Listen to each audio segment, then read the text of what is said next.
Olá, mais uma vez, nos juntamos para fazer dessa vez a análise da sexta aliada, porção semanal da Parashá Matot Maseh. Está lá em Bar Midbar, que é o número, 34:16 até 35:8. Vamos analisar pelo método Pardes, que é os 4 aspectos, o Pshat, o Remes, o Drash e o Sod. Também vamos aplicar, vamos ver também com referência ao Talmud e usar as lentes racídicas e fazer uma aplicação para os filhos de Noé, os não-judeus que seguem o judaísmo, os filhos de Noé.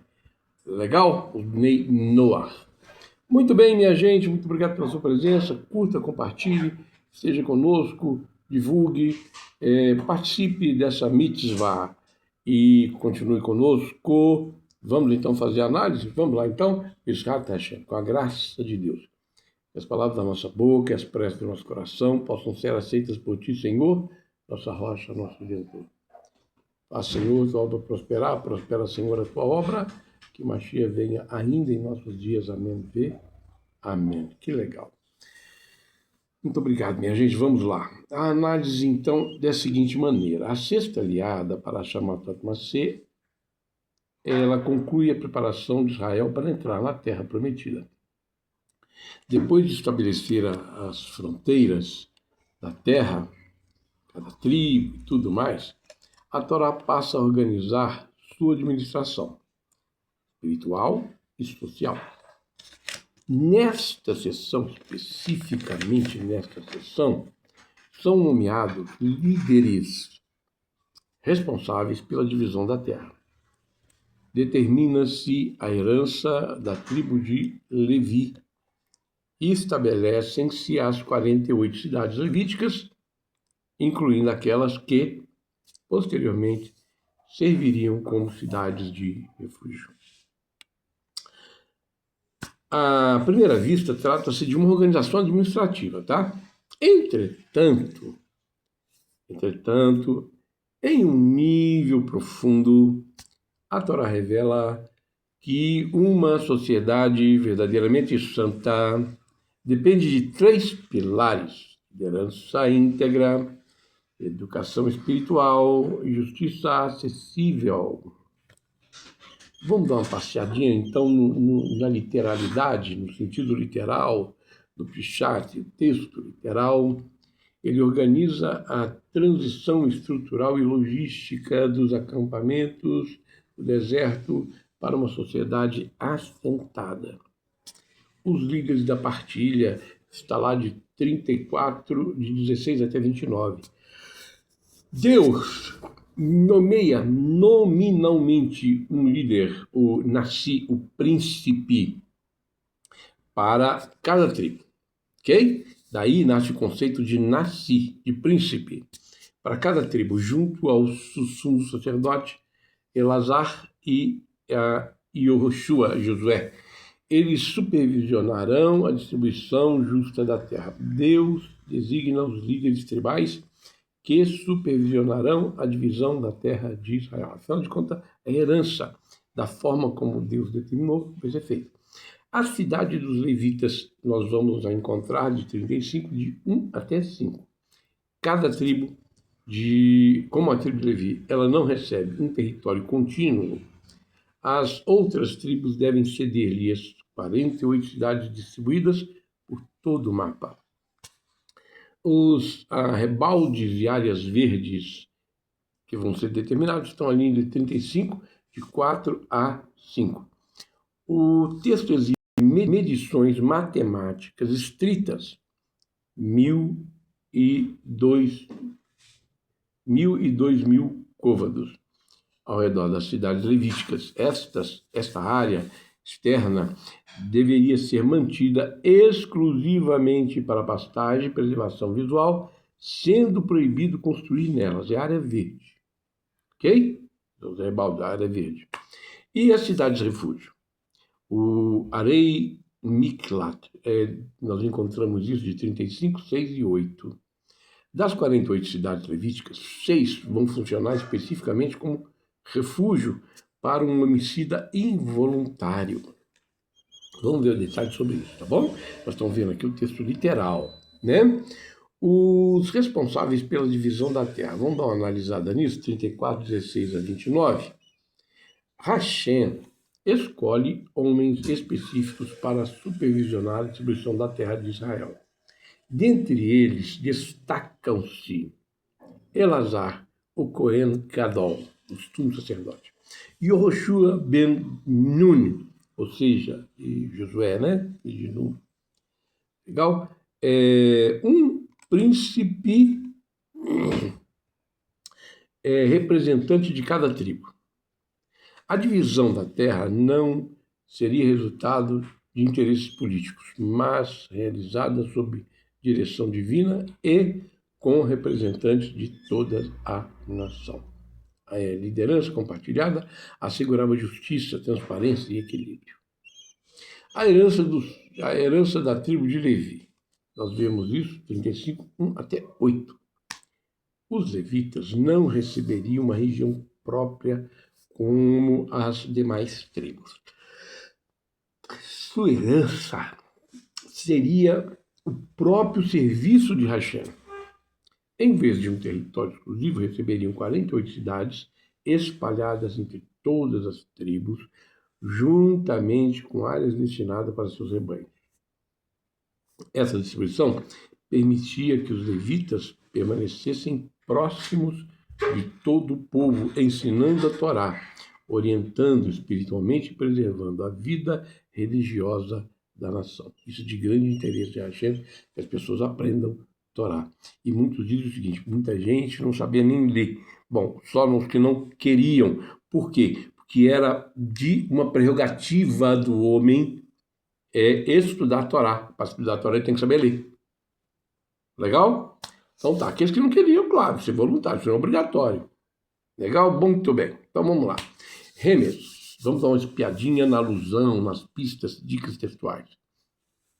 O Remes foca nas dicas textuais e nas repetições métricas, como as medidas exatas de 1000 côvados para espaço aberto e 2000 côvados para campos e vinhas, 35, 4 e 5.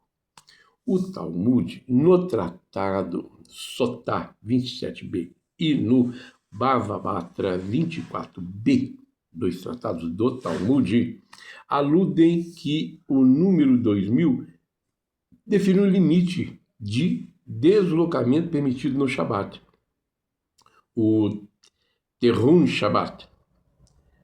A alusão aqui é que a santidade exige uma zona de amortecimento. O espaço urbano comum não pode se chocar diretamente com a natureza selvagem. Deve haver um espaço de transição. Espiritualmente, isso sugere que um homem necessita de limites, de áreas de transição mental, antes de passar do sagrado para o secular. A divisão da Terra simboliza a distribuição de diferentes missões espirituais. Nem todos recebem o mesmo papel. Cada um tem um papel específico para Hashem. Cada tribo possui uma vocação. Da mesma forma, cada pessoa recebe um talento, responsabilidades e oportunidades diferentes uns dos outros. A igualdade perante Deus não significa uniformidade, mas fidelidade à missão particular que Deus te deu, que Deus me deu, que Deus deu a cada um.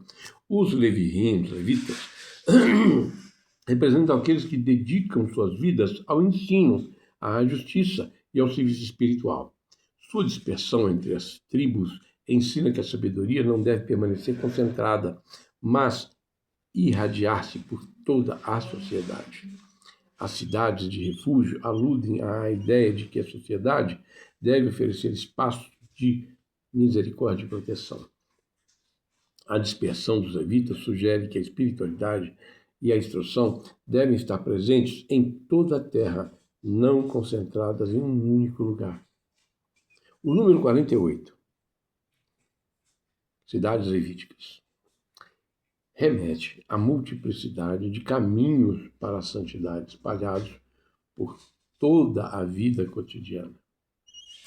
e a interpretação racídica, exegética, homilética, é o Drash. Vamos dar uma olhadinha? No nível do Drash, os sábios investigam a liderança e o papel protetor dos levitas, do Levirim. A escolha dos Nassim, dos princípios, Nessim, a escolha dos princípios, tá? É do Nassim, não, do Nessim. O tratado Kedushin quer dizer santidade, quer dizer santidades, tá? O tratado Kedushin 42a do Talmud discute a liderança, discute que os líderes agiam como tutores legais. O que quer dizer isso? Eles aceitavam a terra em nome de sua tribo, ensinando que a verdadeira liderança espiritual atua como uma procuração para proteger os interesses mais vulneráveis. A atmosfera das cidades dos Leviim. Minha gente, o Talmud, no tratado de Makot 10a, detalha por que as cidades refúgios pertenciam aos levitas. O homicida acidental, traumatizado por tirar uma vida, era inserido em um ambiente totalmente dedicado ao estudo da Torá, à espiritualidade e à paz. O Drash, ele foca na reabilitação, a punição divina, o exílio, funciona, na verdade, como um processo de cura educacional para o ecossistema espiritualizado. O tratado do Talmud Makot 9b e até 10a, ele então vai discutir detalhadamente as cidades refúgio, ressaltando que elas eram acessíveis e bem sinalizadas. Qualquer pessoa saberia onde estava, para que qualquer pessoa pudesse encontrá-las facilmente, sem nenhum problema. Isso ensina que o caminho para a misericórdia deve ser claro e acessível. É por isso que eu ensino em 4 níveis, porque o caminho da misericórdia tem que ser claro e acessível. Homileticamente, a presença dos Leviim em todas as tribos mostra que a santidade não é isolada. Não. Cada comunidade precisa de orientação espiritual. A justiça divina inclui compaixão, mesmo quem erra involuntariamente recebe proteção divina. A liderança como serviço. Os sábios, minha gente, observam que Hashem escolheu líderes conhecidos por sua humildade. Yoshua havia servido fielmente a Moshe durante décadas antes de se tornar o seu sucessor. O Talmud, Bavili, Sanhedrin A, ensina que os juízes e líderes de Israel deviam e devem possuir sabedoria, humildade, honestidade, temor dos céus. Okay? A autoridade, na perspectiva da Torá, é uma forma de serviço, não uma forma de ser servido, é uma forma de serviço, de fazer um serviço para o céu. Por que os levitas, foram espalhados? O Sifrei explica que os Levi foram distribuídos por todo Israel para ensinar a Torá e orientar o povo. O Talmud Bavili, Makot 10a, acrescenta que a proximidade dos Levi na cidade de refúgio favorecia tanto o ensino quanto a orientação moral daqueles que ali buscavam proteção. O conhecimento deveria estar acessível a todos. Eu quero lembrar também, quando a gente fala dos tratados, Talmud, cada um desses tratados que teve do Talmud, que são vários compêndios, vários livros, eles foram escritos, porque são a Torá oral, eles foram colecionados e escritos pelos sábios que foram transcrevendo, discutindo os detalhes da Torá. A Torá oral foi sendo discutida, foi sendo ensinada e depois foi escrita, tá? Inclusive o Talmud e a Torá diz que todo homem deve fazer para si uma Torá, ou seja, é necessário estudar, é necessário ter um conhecimento.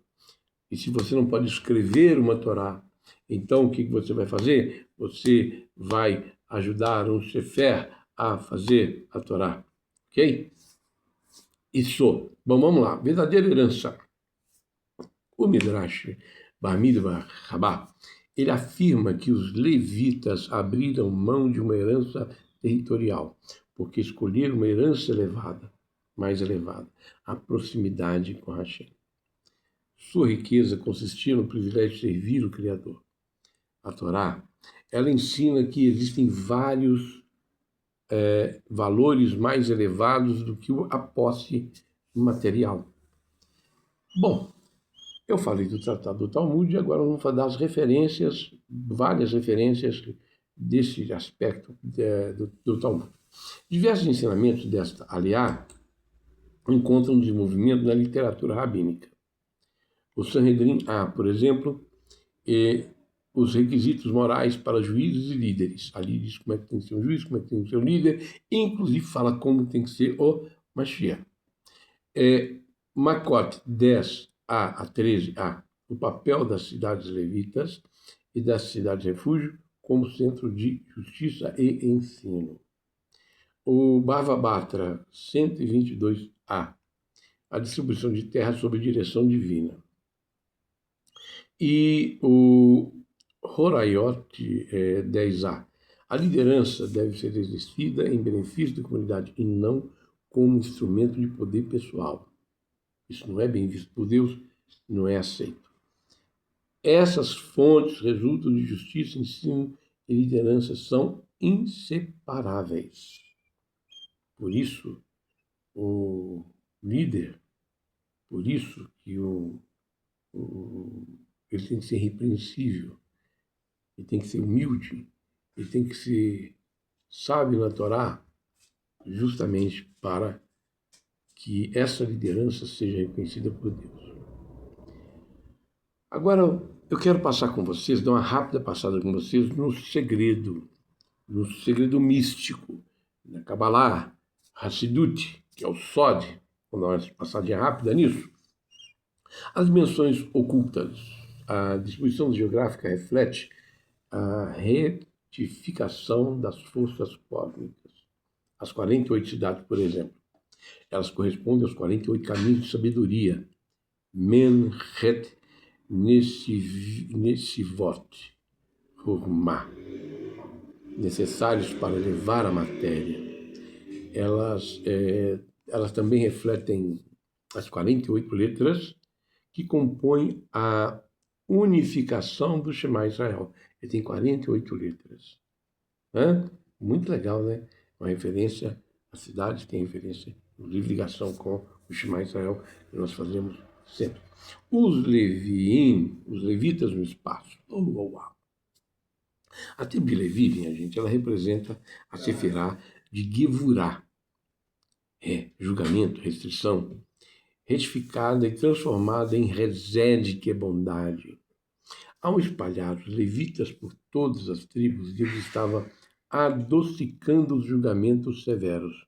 Ok? O Mituk Hadinim, em cada canto da terra de Israel. Os homicidas involuntários representam o quê? Na Kabbalah e na Hassidut, no segredo místico. Representa a alma humana que, devido ao esquecimento, o que equivale ao erro involuntário, causou separação entre a luz e o vaso, a morte espiritual. As cidades refúgios são as diferentes dimensões superiores de Binah, a mãe cósmica, o arrependimento, onde a alma encontra abrigo e as forças acumuladoras, o vingador de sangue, onde a alma encontra abrigo contra forças acumuladoras, acusadoras, forças que acusam, forças que vão tentar te solapar, que é o vingador de sangue, nesse caso, e dos cobradores, hein? Que diz os sábios que os cobradores passam todos os dias. O Zohar, minha gente, interpreta que As cidades de refúgio são reflexos da misericórdia divina, dos mundos superiores, lugares onde a alma pode se abrigar das forças de acusação. Os levitas espalhados simbolizam a divisão da luz espiritual em todas as direções, como centelhas que iluminam o mundo. Misticamente, o conceito de refúgio representa o espaço interior da alma, onde se encontra paz e reconexão com Deus. Segundo Zohar, as 12 tribos correspondem às diferentes manifestações espirituais pelas quais a luz divina se expressa no mundo. Os levitas ocupam uma posição singular, posição central, uma posição de destaque. Enquanto os demais tribos estão ligados ao trabalho material e à construção de sociedade, o Levi, o Levihin, ele representa a dimensão do serviço cósmico, espiritual, contínuo. O fato de não possuírem um território exclusivo revela que a santidade não pode ficar confinada a um único lugar. Ela deve irradiar-se por toda a criação.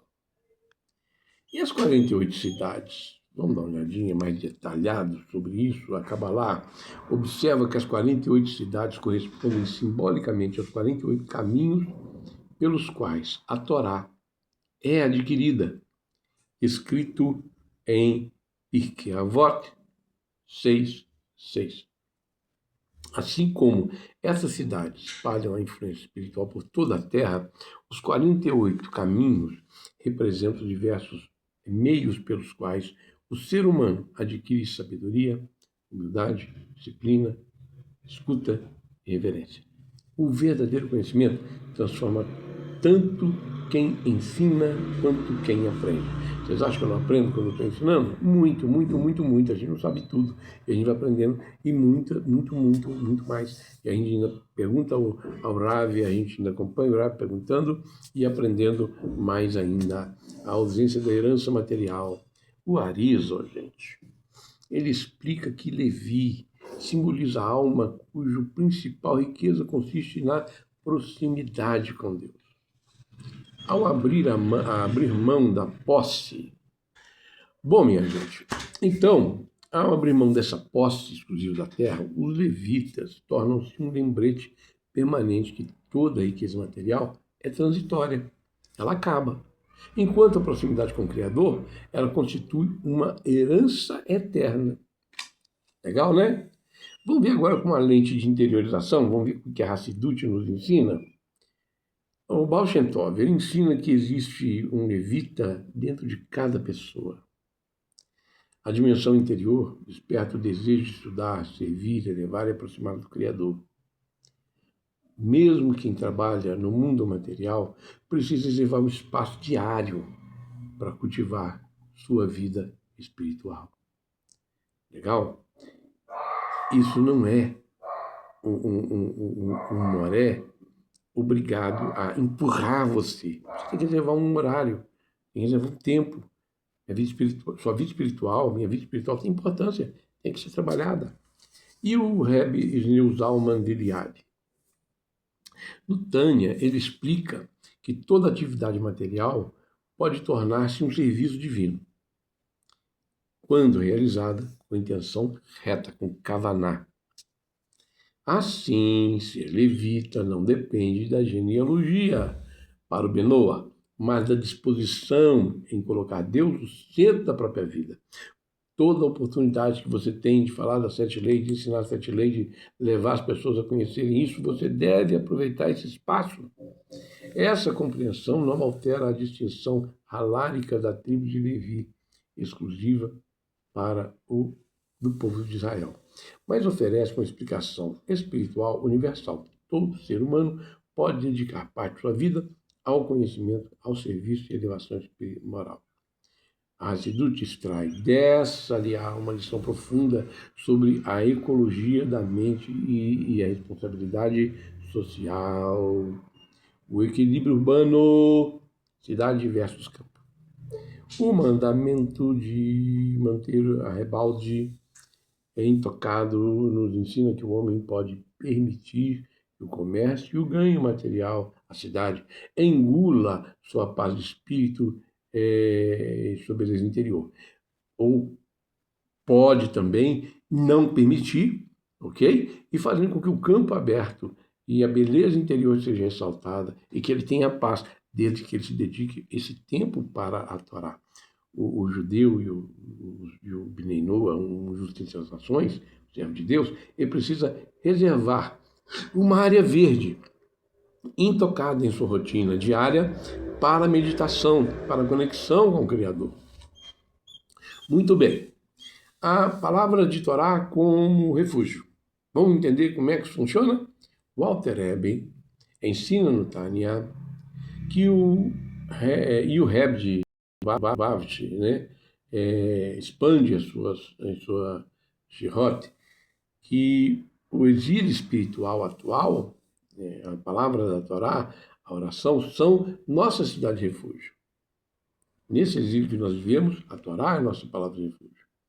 Quando o mundo exterior e os erros do cotidiano atacarem a mente do indivíduo, o vingador de sangue, ele deve fugir e se esconder dentro do estudo e das preces para reequilibrar a sua alma. Não é só ler a Torá, é estudar a Torá, é pegar um estudo de Torá. Ok?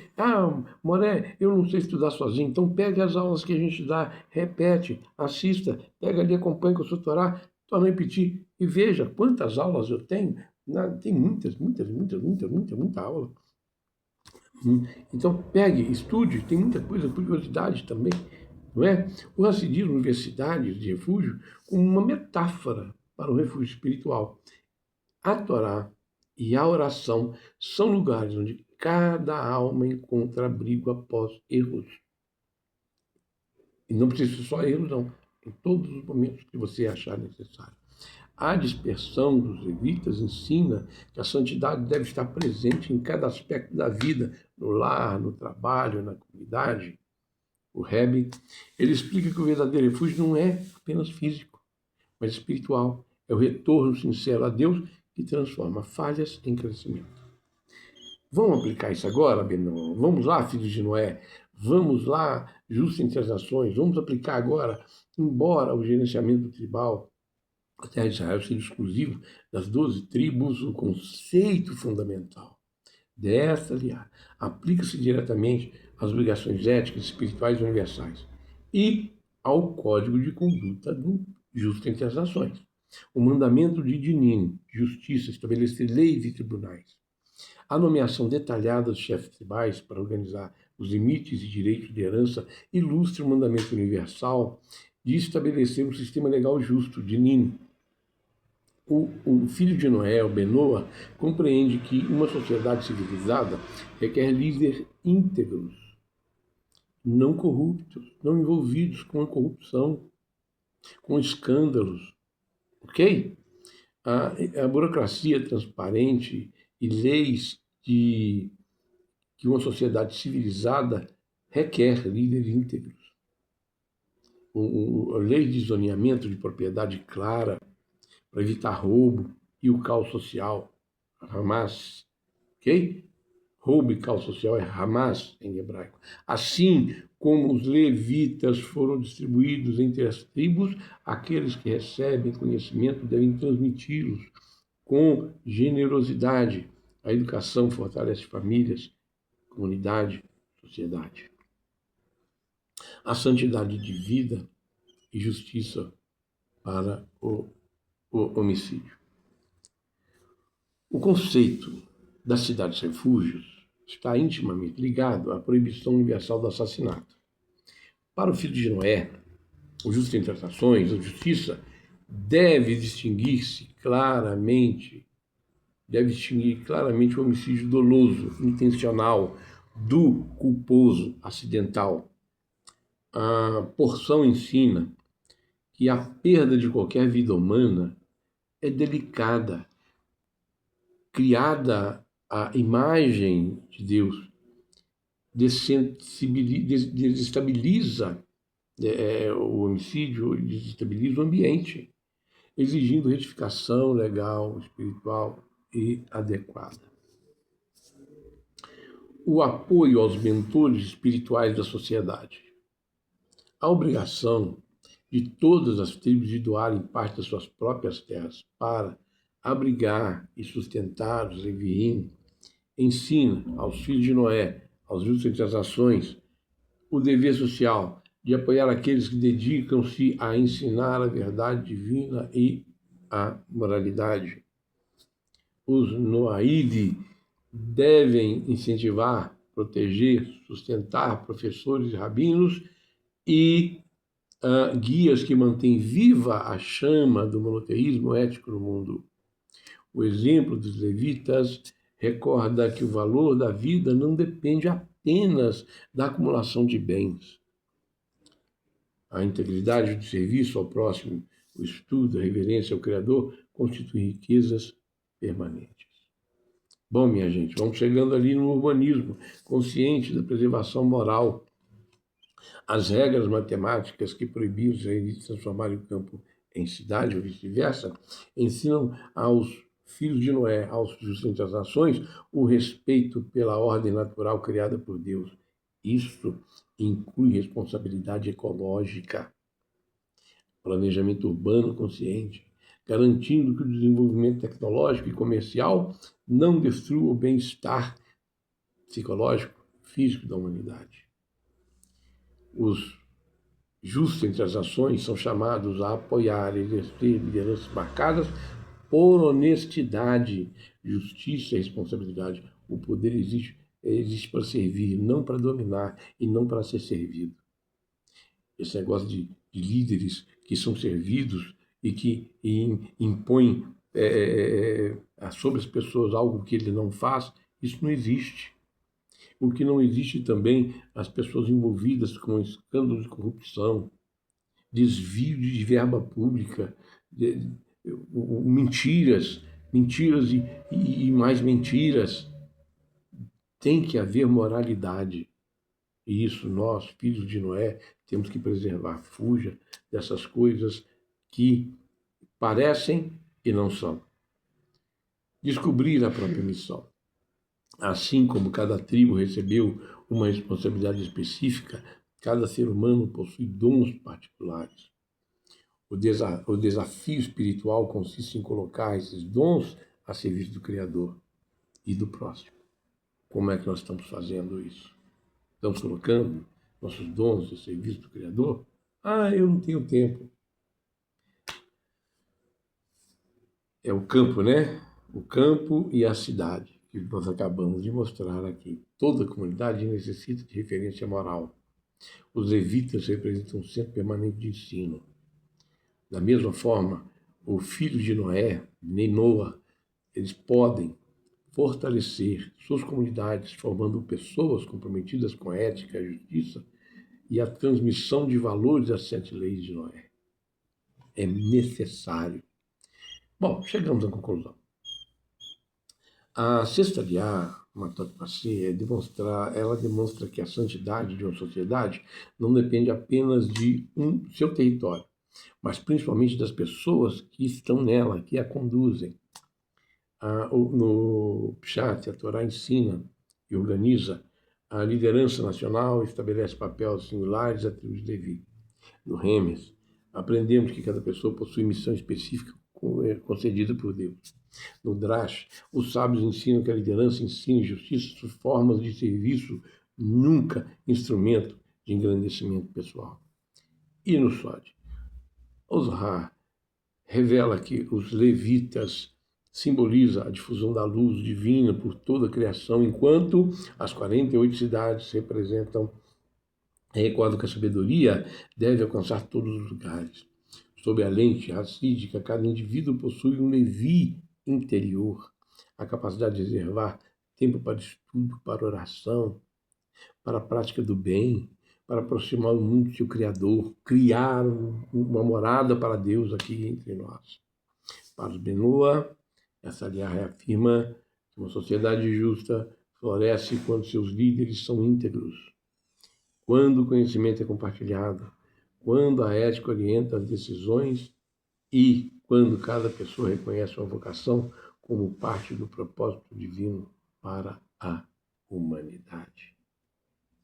Valeu? Deu para compreender? Tá legal a forma como a gente está colocando a Torá para vocês, os 4 níveis? Então, quero dizer para você o seguinte, olha, breve isso vai virar livro. Por quê? Porque nós vamos deixar à disposição para que sempre haja consulta, para que a gente possa consultar várias vezes esses estudos, para que nós possamos compreender os 48 caminhos da misericórdia. Legal? E se você está gostando, ou se você acredita no trabalho realizado para a divulgação de Torá, e se você tem uma condição que seja pequena, não precisa ser muita contribuição, não, qualquer contribuição ajuda. Então, tem aí o Pix, aí na descrição do vídeo, você vai fazer o seu Pix, fazer parte dessa missiva e ajudar a divulgar a Torá. Para você que quer fazer a contribuição, está aí na descrição do vídeo o Pix. E para você que está fora do país, do Brasil, você também pode contribuir. Nós temos o código SWIFT, o número da conta e do banco parceiro, né? Dados do banco parceiro, para que você possa fazer a sua contribuição também. Não importa o valor é de menos. Gente. O mais importante é você contribuir com o Torá. Isso é o mais importante. O mais importante ainda é você divulgar esse estudo. Divulga, compartilha, ok? Leva para outras pessoas, mostra para as outras pessoas. Isso ajuda a fazer parte dessa mitzvah de Torá. Tá bom? Benei Noah, te espero amanhã na 7ª Aliyah da Parashat Matot Maseh. Com a graça de Deus, que o Eterno traga para você paz, saúde, felicidade, Shabbat Shalom e até!